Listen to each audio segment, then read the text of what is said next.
The sun was dipping below the horizon, painting the lake gold, when I reeled in a trout and spotted it, a red notice flapping on my cabin door like a bad prank. Bold letters screamed I had 72 hours to vacate or face legal action from the Homeowners Association. The absurdity hit me hard. I wasn't even part of their HOA. My name, Clara Weston, was etched into this land long before their pancake breakfasts and paved parking lots. I laughed, not out of humor, but because the sheer nonsense made me question my morning coffee. Was this a mistake? A clerical error? Then I saw the signature, Patricia Hensley, HOA President. This wasn't a mix-up. It was war. My cabin wasn't just a house. My late husband, Tom, and I built it when the lake was just a whisper in the valley. We raised our kids here, buried our old dog under the oak out front, and watched the world speed up while this place stayed timeless. Now, some clipboard-wielding woman thought she could evict me with a cheap printer and bylaws that didn't apply. I tucked the notice in my jacket and stared at the lake, calm as a held breath. My grandfather's words echoed. Clara, land only matters when someone else wants it. I thought he meant developers, not HOA tyrants.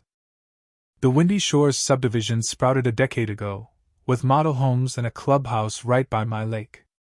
They never asked my permission, assuming I was a quaint relic. I didn't mind until now. Patricia was easy to spot in town, yelling into her phone, clipboard in hand, yoga pants screaming authority. Her fake smile cracked when I approached. I introduced myself, voice colder than the lake in winter. She launched into a speech about code violations and aesthetics. I let her ramble, then said, I've lived here since your HOA was just dirt. Her eyes flickered, but she doubled down with threats of fines and liens. I walked away, her voice chasing me. 72 hours, Clara! Back home, I dug into an old trunk in the crawl space. Among tax records and maps was a coffee-stained envelope holding a land grant from the 1940s, signed in cursive, claiming my cabin, the shoreline, and the land under their precious clubhouse. Tom never filed it with the county. Back then, a handshake and a fence were enough.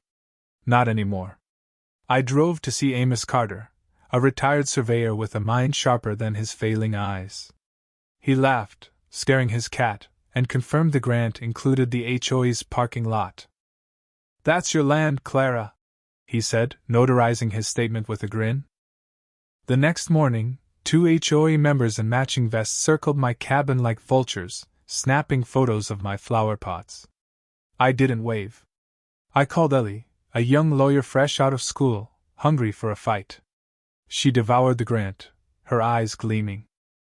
This is airtight, she said, tracing the boundary lines that swallowed the HOA's clubhouse. We filed a quiet title action to cement my ownership, backed by Amos's map and old aerial photos. At the county records office, a clerk found a 1946 ledger matching my grant, no digital record, but legally mine. That evening, a yellow notice appeared on my door, claiming my cabin violated HOA rules, with $500 daily fines. I laughed loud enough to startle a squirrel.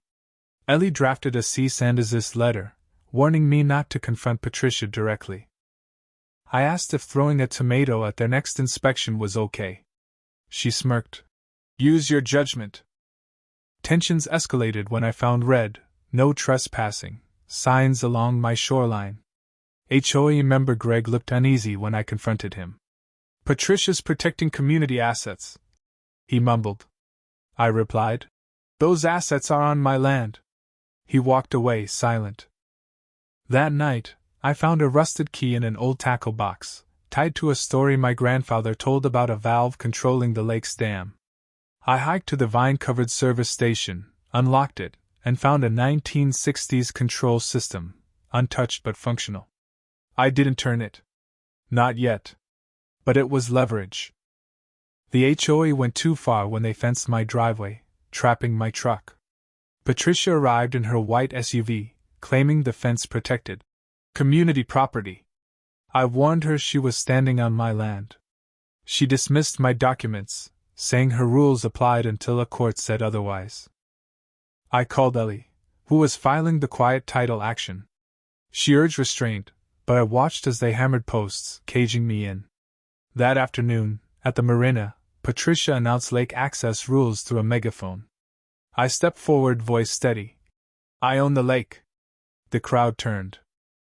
I unfolded my grant, pointing to the boundaries. Patricia laughed it off, but Greg asked why she ignored county maps. Her stammering ignited whispers. The meeting unraveled. Digging deeper, I found HOA blueprints from a rejected expansion, built anyway on my land. Ellie called it potential fraud. At dusk, I found a survey marker behind the clubhouse, proving their parking lot was mine. The next day, someone cut the fence chain, leaving a note in Greg's handwriting. You're right. Do what you need to. The tide was turning. Rain fell as Ellie delivered court papers. The quiet title action was filed, with a hearing in 2 weeks. Then, 4 security guards and black trucks arrived, claiming to evict me. I handed them my grant and court filing. They left without a word. Hours later, Patricia appeared, alone, asking if we had to go this far.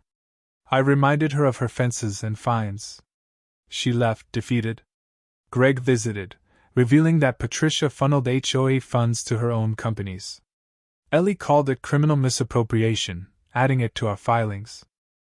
At the HOA's emergency meeting, I presented my grant and county emails. Greg exposed Patricia's financial schemes. Residents demanded her suspension and an audit. Patricia fled, her authority shattered.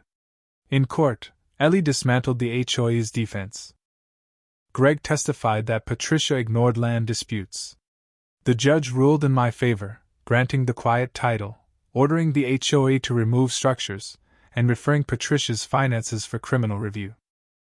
Patricia resigned and left town. The HOA dissolved.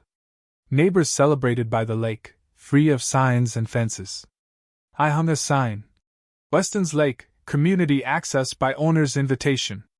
The county confirmed my ownership, and the lake felt alive again, kids skipping stones, families fishing. Justice wasn't loud, it was true. What do you think? Was Clara's fight just about land, or something deeper? Share your thoughts in the comments, and let's debate how far you'd go to protect what's yours. Hit that like button and subscribe for more stories of truth triumphing over power.